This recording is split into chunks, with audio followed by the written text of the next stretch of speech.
News, सच जरूरी है। नमस्कार दर्शकों, मैं श्रद्धा तिवारी और आप देख रहे हैं MNS न्यूज टीवी। तो आइए देखते हैं आज की खास खबर, एक नजर डालते हैं आज की हेडलाइंस की ओर।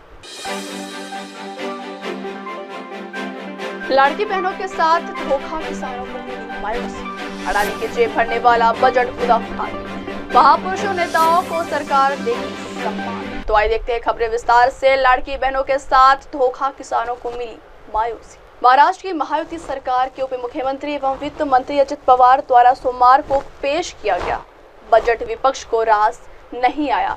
बजट पेश किए जाने के बाद विपक्ष ने सरकार पर लड़की बहनों एवं किसानों से वादा खिलाफी का आरोप लगाते हुए विधानसभा से वॉकआउट किया और सदन की सीढ़ियों पर आंदोलन शुरू कर दिया।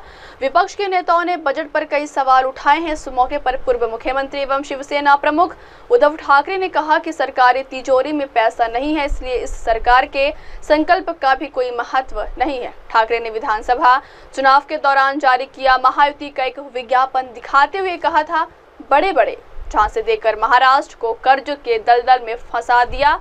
बजट के बाद आयोजित पत्रकार परिषद में ठाकरे ने कहा कि यह जनादेश का अपमान करने वाला बजट है। ये जो उनकी जीत है, हमारे विचार से यह फर्जी मतदान, ईवीएम घोटाला, डबल वोटिंग का नतीजा है। लेकिन यदि सरकार को लगता है कि महाराष्ट्र की जनता ने उन्हें बहुमत से चुना है, तो यह बजट उस बहुमत का अपमान करने वाला। वही विधानसभा में कांग्रेस विधायक दल के नेता विजय वट्टेटीवार ने कहा कि महायुति ने उन अत्यंत लाडली बहनों, किसानों, वंचितों और आदिवासियों के साथ विश्वासघात किया है, जिनके फोटो से महायुति सरकार सत्ता में आई। चुनाव से पहले गुलाबी जैकेट पहनने वाले अब गुलाबी जैकेट और अपनी लाडली बहनों को भूल गए। अगली खबर, अडानी के जेब को भरने वाला बजट उद्धव ठाकरे। महाराष्ट्र विधानसभा में महायुति सरकार 2.0 का पहला बजट आज पेश हो गया। अजित पवार ने कुल 7 लाख करोड़ रुपए का बजट पेश किया।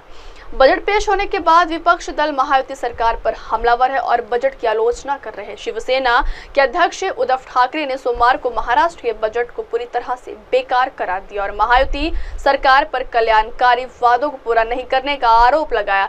राज्य के वित्त मंत्री अजित पवार द्वारा प्रस्तुत बजट में मुख्यमंत्री माझी लाड़की बहन योजना के लिए 36,000 करोड़ रुपए का प्रावधान किया गया है। हालांकि उसमें महिला लाभार्थियों के लिए मासिक देय राशि 1,500 रुपए से बढ़ाकर 2,100 रुपए करने पर कुछ नहीं कहा गया। उद्धव ठाकरे ने बजट पेश होने के बाद मीडिया से बात करते हुए कहा कि यह पूरी तरह से बेकार बजट है। महायुति सरकार ने कई वादे किए थे, लेकिन उनमें से किसी को भी इस बजट में स्थान नहीं मिला है। ठाकरे ने महाराष्ट्र सरकार द्वारा मुंबई अंतर्राष्ट्रीय हवाई अड्डे को नई मुंबई अंतर्राष्ट्रीय हवाई अड्डे से जोड़ने वाली मेट्रो लाइन के निर्माण पर भी आपत्ति जताते हुए कहा कि अगर हवाई अड्डे का प्रबंधन अडानी समूह द्वारा किया जाता है, तो महाराष्ट्र सरकार उन्हें जोड़ने वाली मेट्रो लाइन के निर्माण के लिए करदाताओं का पैसा क्यों खर्च कर रही है। मेट्रो लाइन के निर्माण का खर्च अडानी समूह को वहन करना चाहिए। अगली खबर, महापुरुषों नेताओं को सरकार देगी सम्मान। महाराष्ट्र विधानसभा में फाइनेंस मिनिस्टर अजित पवार ने राज्य का बजट पेश किया। इस बजट में उन्होंने कई जन कल्याणकारी योजनाओं और इंफ्रास्ट्रक्चर का ऐलान किया, तो वही कई स्मारकों की भी घोषणा की।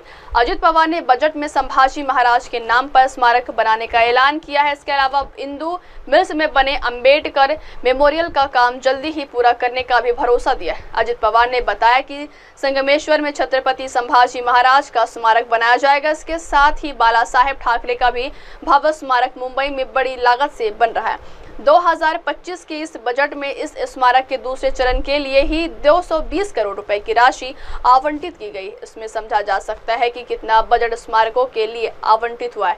वहीं देवेंद्र फडणवीस सरकार के इस बजट में मराठी अस्मिता पर खासा जोर दिया गया है। वित्त मंत्री अजित पवार ने ऐलान किया है कि यूपी के आगरा में महाराज छत्रपति शिवाजी का एक स्मारक बनेगा। यह स्मारक उस स्थान पर बनेगा जहां से मुगलों की कैद से छूटकर शिवाजी निकले थे। अब वक्त हो चला दर्शकों ब्रेक का। ब्रेक से लौटने के बाद देखिएगा देश और दुनिया की तमाम बड़ी खबरें। बने रहिए MNS न्यूज टीवी पर। नमस्कार। MNS न्यूजला पुढील वाटचाली आप देख रहे हैं MNS न्यूज, सच जरूरी।